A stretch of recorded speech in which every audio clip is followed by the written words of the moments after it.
এই মিজু, আমার মাল যদি তুই আটকায় রাখস আমি আমি তোরে খায় ফেলাম মিজু। শালি সোয়াল শুনি। ভিক্ষা, ভিক্ষার টাকায় সাংবাদিক আহাদ চৌধুরীর চিকিৎসা হবে? ভিক্ষার থেকে চাঁদার টাকা ভালো না আব্বা?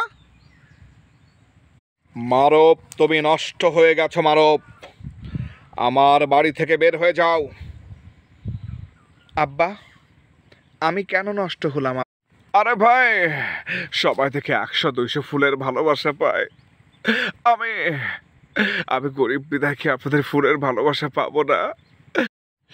আমার দুঃখ কলিজাতে আর রক্ত মাংস কণায় আমার মতো ভিটা নাহি রে, মাটি নাহি রে, ভাঙনে ভাঙা গেছে ঘর আমার।